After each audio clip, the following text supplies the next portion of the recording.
নমস্কার, সালাম, শাস্ত্রী আকাল। কেমন আছেন বন্ধুরা? আপনাদের জন্য ছোট্ট একটি মোটিভেশনাল কাহিনী নিয়ে এসেছি। কাহিনীটি শুনুন, আপনাদের চিন্তা ভাবনা বদলে যেতে পারে। 22 বছরের এক যুবক ছিল। সে ব্যবসা করত। সে একটি ব্যবসা শুরু করত। কিছুদিনের ভিতরেই ব্যবসাটি ছেড়ে দিত। ছেড়ে দেওয়ার পরে আরেকটি ব্যবসা করত। তারপর কিছুদিনের ভিতরে সেটাও ছেড়ে দিত আর আরেকটি ব্যবসা করত। অর্থাৎ সে বারবার ব্যবসা চেঞ্জ করতে থাকতো। এর কারণ ছিল সে মনে করত সে অল্প দিনেই অনেক ধনী হবে। সে ব্যবসা শুরু করার পর যখন সে মনের মতো লাভবান হতে পারতো না, অনেক টাকা উপার্জন করতে পারতো না, তখন সেই ব্যবসা সে সেখানেই ছেড়ে দিত। তার মনে সবসময় আশা ছিল সে কম সময়ে অনেক টাকা উপার্জন করবে, কম সময়ে সফলতা লাভ করবে। এভাবে যখন চলতে থাকলো, তখন সেই যুবকের বাবা মা দেখলো এমনভাবে যদি চলতে থাকে তাহলে সে জীবনে কখনো সফলতা লাভ করতে পারবে না, আর টাকা পয়সা যা আছে সব কিছু ধ্বংস হয়ে যাবে। তাই সেই যুবকের বাবা মা শুনতে পেল পাশের গ্রামে একজন জ্ঞানী সাধু এসেছেন।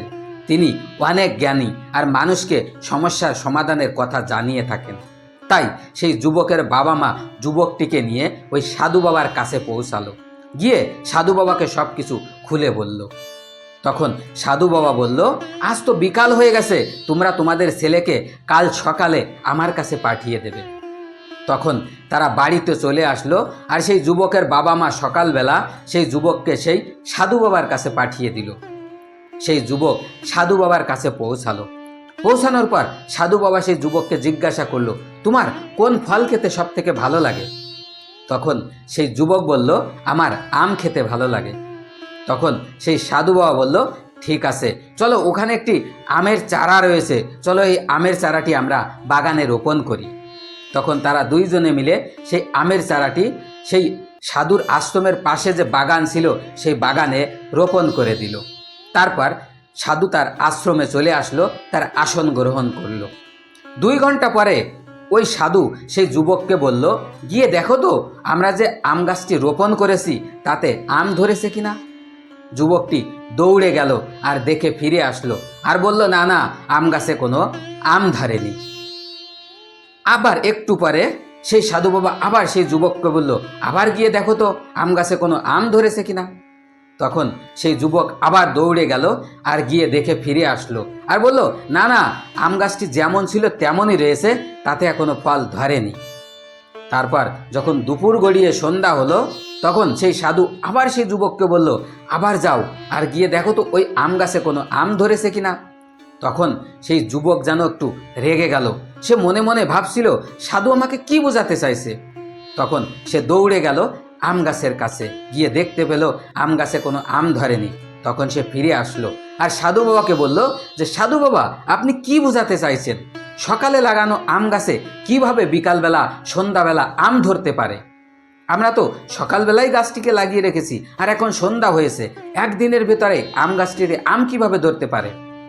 তখন সাধু বাবা বলল, আমি তো তোমাকে এটাই বোঝাতে চাইছি, তুমি যেমন একটি ব্যবসা শুরু করার পরে পরেই ওই ব্যবসাটিকে ছেড়ে দাও আর অন্য একটি ব্যবসা করো, মনে করো অনেক টাকা পয়সা উপার্জন করব, এটা কখনো ঠিক না। যেমন সকালে লাগানো আম গাছ থেকে কখনোই বিকালবেলা বা সন্ধ্যাবেলা ওই আম গাছ থেকে আম পাওয়া সম্ভব না, ঠিক তেমনই তুমি যে ব্যবসা চেঞ্জ করো, তোমার এটাও ঠিক না। তুমি যদি ব্যবসায় উন্নতি করতে চাও, সফলতা লাভ করতে চাও, অনেক টাকা পয়সা উপার্জন করতে চাও, তাহলে তোমাকে ধৈর্য ধরতেই হবে।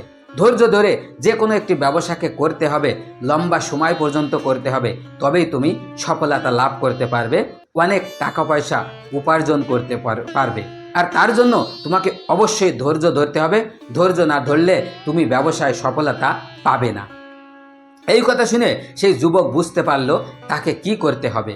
তখন সে সেই সাধু বাবাকে বলল যে, আপনি কি বোঝাতে চাইছেন আমি ভালোভাবেই বুঝতে পেরেছি, আপনাকে অনেক অনেক ধন্যবাদ। তো বন্ধুরা, ছোট্ট কাহিনী আমাদের এই শেখায় যে আপনি যদি কোনো কাজে সফলতা পেতে চান বা জীবনে অনেক বড় হতে চান, অনেক টাকা পয়সা ইনকাম করতে চান, তাহলে অবশ্যই আপনাকে যে কাজ করছেন সেই কাজে ধৈর্য ধরতে হবে, আপনার লক্ষ্য ঠিক রাখতে হবে আর সেই লক্ষ্য দিকে ছুটে চলতে হবে, কঠোর পরিশ্রম করতে হবে, তবেই আপনি সফলতা লাভ করতে পারবেন। তাই লক্ষ্য ঠিক রাখুন, কঠোর পরিশ্রম করুন আর অবশ্যই ধৈর্য রাখুন। আর আমার এই ছোট্ট কাহিনীটি যদি ভালো লাগে তাহলে অবশ্যই একটা লাইক আর একটা সাবস্ক্রাইব করে বেল আইকন প্রেস করে দেবেন, যেন আমি আপনাদের সাথে জুড়ে থাকতে পারি। আর আমার এই চ্যানেলে এমন ছোট ছোট অনেক কাহিনী দেখতে পাবেন। আর আমার কাহিনীর ভেতরে যদি কোনো ভুল দেখতে পান তাহলে অবশ্যই কমেন্টস করে জানাবেন। নমস্কার।